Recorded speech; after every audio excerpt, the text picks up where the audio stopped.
नमस्कार, मैं हूं करमवीर और आप देख रहे हैं फॉलो अप। हमारे प्रधानमंत्री मोदी सर कई मामलों में सबसे अलग हैं।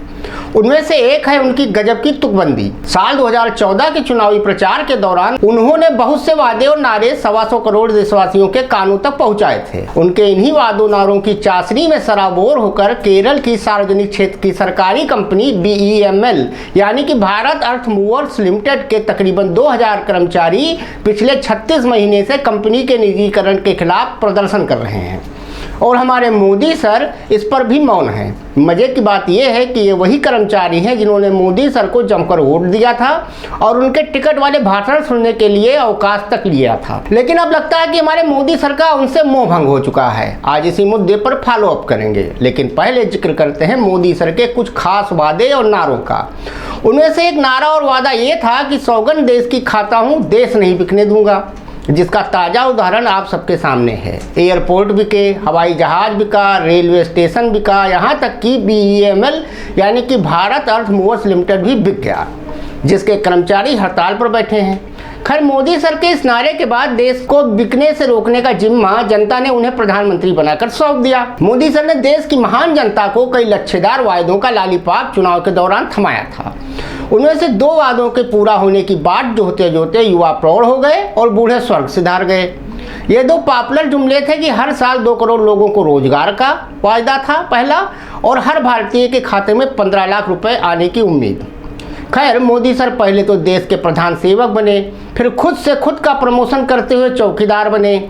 आजकल वो विश्वगुरु की पोजीशन पर हैं। और फिर जब बार बार 2 करोड़ नौकरियों की याद उन्हें दिलाई गई तो एक दिन ऊब कर उन्होंने नाले के गैस से चाय बनाने और पकौड़ा तलने को भी रोजगार घोषित कर अपना पिंड छुड़ा लिया। रही बात 15 लाख रुपए वाले वादे की, तो जब काला धन कहीं से मिलेगा तब मोदी सर इस पर भी गौर करेंगे। मोदी सर का एक और नारा भी बहुत चला, एक अकेला सब पर भारी।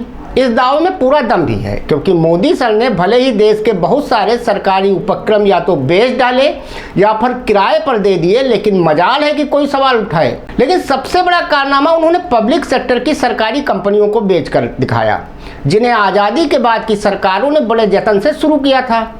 उन्हीं में से एक कंपनी है भारत अर्थ मूवर्स लिमिटेड। स्ट्रेटेजिक सेक्टर का प्रमुख संगठन BEML रक्षा और घरेलू जरूरतों के लिए सेना के वाहनों, मेट्रो कोच और खनन वाहनों के निर्माण के लिए जाना जाता है।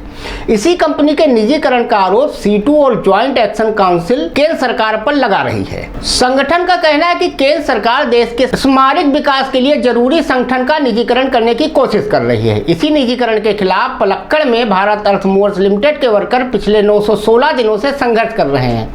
प्रदर्शनकारियों का कहना कि उन्होंने 56,000 करोड़ रुपए की मिनी रत्न कंपनी को 2,000 करोड़ रुपए से कम कीमत पर बेचने की कोशिश की है। ज्वाइंट एक्शन काउंसिल के तहत ट्रेड यूनियनों ने 6 जनवरी 2021 को ह्यूमन चेन, कैंडल मार्च, विरोध प्रदर्शन और धरने का आयोजन कर रखा है। दरअसल केंद्र सरकार ने 3 जनवरी 2021 को एक संसदीय सूचना ज्ञापन के जरिए कंपनी में अपनी 54.03% इक्विटी शेयर पूंजी का 26% विनिवेश करने के निर्णय की घोषणा की थी। इस घोषणा के बाद से कंपनी की 4 इकाइयों कांजीकोट, कोलार गोल्डफील्ड कर्नाटक, मैसूर और बेंगलुरु के कर्मचारियों ने इस निर्णय का विरोध शुरू कर दिया। इस कंपनी में नियमित और संविदा कर्मचारियों समेत लगभग 2000 कर्मचारी मैन्युफैक्चरिंग यूनिट्स में काम करते हैं।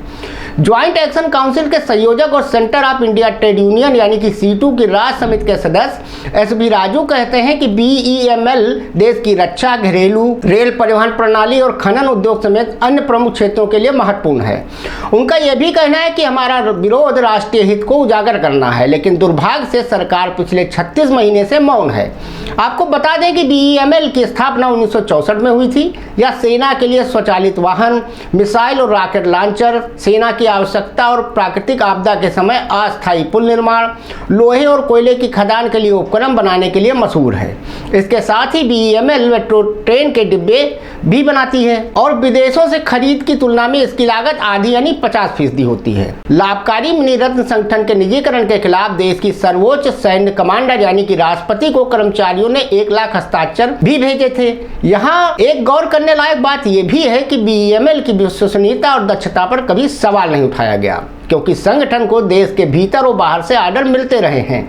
देश भर में प्रस्तावित कई मेट्रो रेल परियोजनाओं और रक्षा और खनन उद्योगों के लिए आवंटन में बढ़ोतरी के साथ BEML को ज्यादा ऑर्डर और मिले हैं। शायद यही वजह है कि अलग अलग वर्गों के लोगों ने इस तरह की कंपनी की जरूरत को समझने के बाद से संघर्ष को समर्थन भी दिया। इसके साथ ही सीटू ने BEML के इक्विटी शेयर लेने के लिए 10 बोलीदाताओं में से चुनी गई 2 कंपनियों की विश्वसनीयता और ट्रैक रिकॉर्ड पर भी सवाल उठाए हैं। दरअसल इन दोनों कंपनियों में से एक कंपनी जहाजों और बड़े वाहनों को नष्ट करने के लिए जानी जाती है, जबकि दूसरी केवल नहरों और सड़कों का निर्माण करने में सक्षम है। ऐसे में सबसे बड़ा सवाल ये उठता है कि क्या BEML जैसी कंपनी का अधिग्रहण करने के लिए यही योग्यता जरूरी है, जिसने पिछले कई दशकों से राष्ट्र निर्माण में अनुकरणीय भूमिका निभाई है। कुल मिलाकर यही माना जा सकता है कि जिसने देश नहीं बिकने देने का नारा दिया, वही सब कुछ बेच देने पर आमादा है। धन्यवाद।